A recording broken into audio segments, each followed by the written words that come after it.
Baie welkom by die voorlesing van die Afrikaanse Sabbatskoolles vir blindes en swaarsiendes. Hierdie lesse word voorsien deur die Wêreldkonferensie van die Sewende Dag Adventiste Kerk.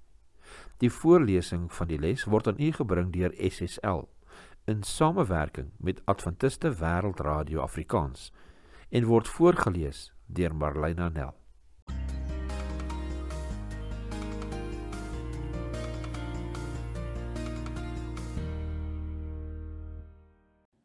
Donderdag 16 Oktober, ander kant die Jordaan. Kom ons bid saam. Liewe Heer, ons sê vir u baie dankie dat u ons so ver gelei het tot waar ons vandag is met hierdie studies. Liewe Vader, dring asseblief deur tot ons harte, dat ons mag ingee tot u liefde. Ons bid dit in Jesus naam alleen. Amen. Ons lees Psalm 66 vers 6 uit die Afrikaanse 2020 weergawe. Hy het 'n see in droë grond verander. Hulle het te voet deur die rivier gegaan. Daar kon ons in hom verheug. Psalm 66 vers 6, Afrikaanse 2020 vertaling. Beide die trek deur die Skelfsee en die deur die Jordaanrivier lei 'n nuwe era in die Bybelgeskiedenis in en tree dus as bakens op. Beide het ook 'n simboliese betekenis. Ons lees Psalm 114. Toe Israel uit Egipte getrek het, die huis van Jakob, uit 'n volk met 'n vreemde taal, uit Juda sy heiligdom geword, Israel sy ryksgebied. Die see het dit gesien en gevlug, die Jordaan het agteruitgewyk, die berge het rondgespring soos ramme, die heuwels soos lammer. Wat is dit met jou, o see, dat jy vlug, o Jordaan, dat jy agteruitwyk? O berge, dat julle rondspring soos ramme, o heuwels soos lammer? Beef aarde voor die aangesig van die Here, voor die aangesig van die God van Jakob, wat die rots verander het in 'n waterplas, die keisteen in 'n waterfontein. Psalm 114. Ons lees ook 2 Konings 2 vers 6 tot 15. En Elia sê vir hom: Bly tog hier, want die Here stuur my na die Jordaan, maar hy sê, so waar as die Here leef en u siel leef, sal ek u nie verlaat nie. En hulle twee het gegaan. En 50 man van die profete seuns het geloop en op 'n afstand eenkant gestaan, terwyl hulle twee by die Jordaan staan. Toe neem Elia sy mantel en rol dit op en slaan op die water.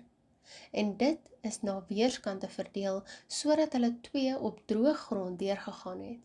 En nadat hulle deur was, sê Elia vir Elisa: Begeer wat ek vir jou moet doen, voordat ek van jou af weggeneem word. En Elisa antwoord: Laat dan tog 'n dubbele deel van u gees op my kom. En hy sê: Jy het 'n harde saak begeer. As jy my sien wanneer ek van jou af weggeneem word, laat dit dan so met jou wees. Maar so nie, dan sal dit nie wees nie. En terwyl hulle aldeur loop en spreek, kom daar met eens 'n wa van vuur, met perde van vuur, wat skeiding tussen hulle twee maak. En Elia het in die storm na die hemel opgevaar. En Elisa het dit gesien en geroep: My vader, wa van Israel en sy ruiters. En toe hy hom nie meer sien nie, het hy sy klere gegryp en dit in 2 stukke geskeur. Daarna tel hy die mantel van Elia op, wat van hom afgeval het, en hy draai om en gaan op die wal van die Jordaan staan, en hy neem die mantel van Elia, wat van hom afgeval het, en slaan op die water en sê: Waar is die Here, die God van Elia? Ja, hy. En toe hy op die water slaan, is dit na weerskante verdeel, en Elisa het deurgegaan. En die profete seuns wat in Jerigo was, het dit op 'n afstand gesien en gesê: Die gees van Elia rus op Elisa, en hulle het hom tegemoet gekom en voor hom na die aarde gebuig. 2 Konings 2 vers 6 tot 15. Reeds in die Ou Testament kom ons tekste te wat 2 gebeurtenisse met mekaar verbind en dan 'n betekenis daarin raak sien wat verder as die oorspronklike kontekste strek. In Psalm 66 vers 6 vier die psalmdigter God se ingryping in sy lewe, verse 16 tot 19, en span 2 historiese gebeurtenisse, die trek deur die Skelfsee en die deur die Jordaanrivier daarvoor in. Psalm 114 verbind ook hierdie twee gebeurtenisse met mekaar. Die skrywer verwar egter nie die een met die ander nie. Hy besef al te goed dat hierdie gebeurtenisse tot verskillende tydvakke behoort. Hier voeg hy hulle egter saam omdat hulle teologies gesproke 'n gedeelde betekenis het. Beide, besef hy, dra tot 'n verandering in Israel politieke stand by. Die een neem die volk van slawerny tot vryheid, die ander neem hulle van 'n ontheemde nomadiese bestaan tot 'n gevestigde nasie. In hierdie psalms illustreer die vermelde historiese gebeurtenisse ook die verandering in die psalmdigter se omstandighede van verdrukking, armoede, hulpeloosheid en vernedering na veiligheid, welstand, verlossing en menswaardigheid. Wat meer is, dit is by die Jordaan waar Elia se hemelvaart plaasvind en binne die konteks van 'n wonderwerk wat soortgelyk aan die in Josua is. Elia trek egter die ander waters, om die metafoor verder te voer, 'n gebeurtenis wat op die grootste verandering in sy lewensomstandighede dui. Hy verlaat die oewer van hierdie aardse bestaan, trek deur die lugruim en bereik die oorkantste oewer, die hemel. Hierdie gebeurtenis is ook belangrik vir Elisa. Hy wat voorheen die profeet se assistent was, word nou die volk se profeet in 2 Konings 2 vers 22. Lees Matteus 3 vers 16 en 17 en Markus 1 vers 19. Hoe sinspeel Nuwe Testamentiese skrywers op 'n simboliese en geestelike betekenis vir die Jordaanrivier? Ons lees Matteus 3 vers 16 en 17.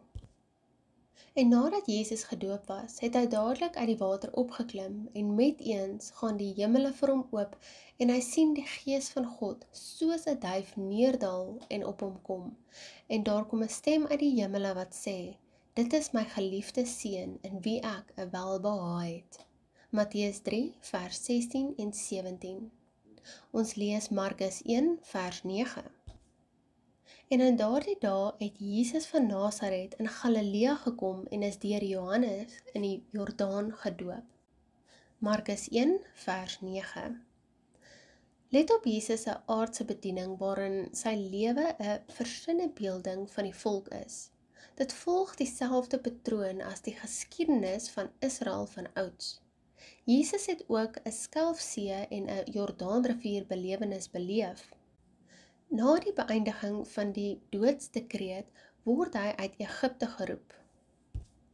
Matteus 2 vers 14 tot 16 sê vir ons, hy het toe opgestaan, die kindjie en sy moeder in die nag geneem en na Egipte vertrek, en hy was daar tot die dood van Herodes, sodat die woord vervul sou word dat die Here gespreek het deur die profeet, uit Egipte het ek my seun geroep. Toe Herodes sien dat hy deur die wyse manne mislei was, het hy baie woedend geword en gestuur en in Bethlehem en in al die omstreke daarvan al die seentjies van 2 jaar en daaronder laat ombring, ooreenkomstig die tyd wat hy van die wyse manne uitgevra het. Matteus 2 vers 14 tot 16. Hy bring 40 dae in die woestyn deur. Matteus 4 vers 2 sê vir ons, en nadat hy 40 dae en 40 nagte gevas het, het hy naderhand honger geword. Dit was soortgelyk aan Israel van ouds se 40 jaar lange woestynsomswerwinge. Laastens word hy in die Jordaan gedoop om die oorgang van sy private lewe na sy openbare bediening aan te dui, soos gelees in Matteus 3 vers 16 en 17 en Markus 1 vers 9. Hebreërs 3 en 4 stel ook later 'n verdere simboliese betekenis vir die trek deur die Jordaansrivier voor, waarin die binnegaan van Kanaan vooruitwys op die rus van God se genade wat die Christen deur geloof betree.